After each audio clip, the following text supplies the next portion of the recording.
Hello, beautiful people. Welcome back to my channel. My name is Nandi. So in today's video, we are going to be talking about one-sided relationships. So let's just get right on into it. What is a one-sided relationship? You're probably wondering. Well, a one-sided relationship is one that lacks balance and reciprocity.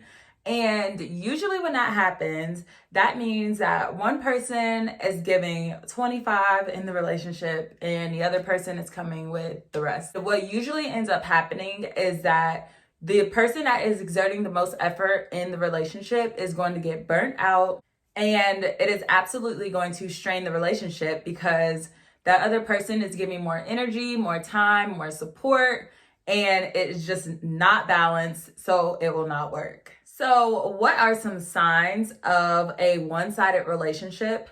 The first sign, and probably the most obvious, is that they are just not there for you. So if you find that you are constantly on call for them, are constantly, you constantly pick up the phone, you constantly support them, you constantly show up for them, but when it's time for someone to show up for you or for someone to support you, that you are never really in the forefront, you are probably in a one-sided relationship.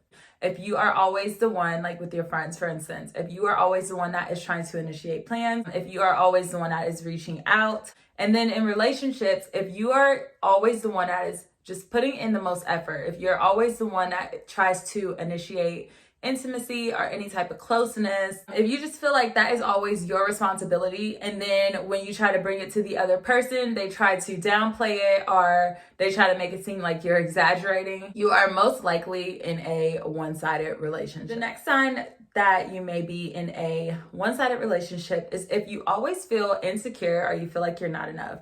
This only happens because you put in so much work, like you feel like you're giving it literally 120%, and the other person is just not showing very much interest. They don't seem to care about your effort. This definitely creates some insecurity. So if you feel like you're insecure, you're not enough, definitely reevaluate that type of relationship. If you are always the one apologizing, this could be a sign of a one-sided relationship. If you always feel like you have to tiptoe around certain conversations, that could definitely be the sign of a one-sided relationship, especially if you feel like you can't bring up certain conversations. And this is with friends, family, whoever. If you feel like you have to tiptoe around certain serious conversations because you don't know how the other person is going to react, or you don't know if they're going to blow up or something like that, then that could definitely be the sign of a one-sided relationship. Also, if you feel like the relationship is at a standstill and that you all don't agree on certain important things, then you could also be in a one-sided relationship. So now that we have recognized some signs of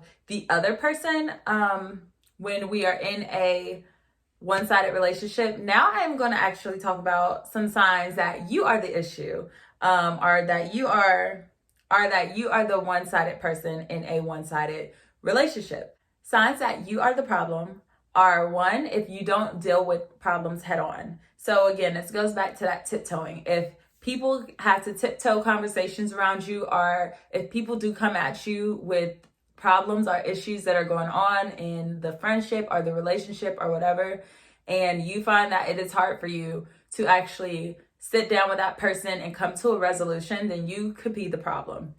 The next telltale sign that you are the problem is if you care more about yourself than you do about the relationship. If everything out of your mouth is me, I, and it's never we or us, then you could be putting yourself over the relationship. The final sign that you could be the problem is if you never show support, or if you never really show support and you don't really follow up on important things that you say. You never follow up on your word in general. Now we are going to explore how we can fix it. Now keep in mind, only fix a relationship with someone if they are also willing to put in the work. If this person just seems like they have no interest in trying to correct the imbalance of the relationship, then I would definitely consider moving on. But if you are with someone or want to fix a relationship with someone who seems to have genuine interest in also trying to correct the relationship, the first thing I would ask yourself is, what are these person's patterns and are they easy to talk to? So what this will do is basically kind of answer the question for you of whether or not this relationship is even worth saving. So if they are not someone that is safe to even talk to, or if they just have certain patterns that are just not going to work, then I would absolutely probably consider moving on from the relationship. Now, after you have decided whether or not you want to move forward, the next thing that you have to do is decide and explore what your personal boundaries are and also what are your deal breakers. It's just really important to know what your boundaries are, what your limits are when you come into the conversation, so then that way there is a clear communication of what is going on. The final tip to fixing things, just like anything else, is to just communicate. An open line of communication is necessary, especially to fix a one-sided relationship. But again, it will not work if the other person is uninterested. If someone is in a relationship or a friendship that they feel like is one-sided, what happens a lot of the time is that instead of talking to that person directly, people end up just talking to everyone else about the problems that are in the relationship. And the issue is that if the partner doesn't know that, if your partner doesn't know or your friend doesn't know that something is an issue for you, then it's kind of going to be hard for them to correct that behavior if they don't know what is wrong. So that's why it's very important, if you have an issue with someone or if you feel like you're putting in most of the work or carrying a relationship at any point, it is always best to just try to communicate that with that person, because that will do two things. One, that will resolve the issue, but two, that will also tell you if they have a nasty attitude about, your feelings, or if they try to be a narcissist about your feelings, then that just tells you that maybe that person is just not interested in continuing the relationship. Hopefully you guys take these tips into account. And if you are in a one-sided relationship, I would absolutely try to distribute the responsibility equally, or definitely consider moving on. So please don't forget to like and subscribe, and I will see you guys in my next video. Bye.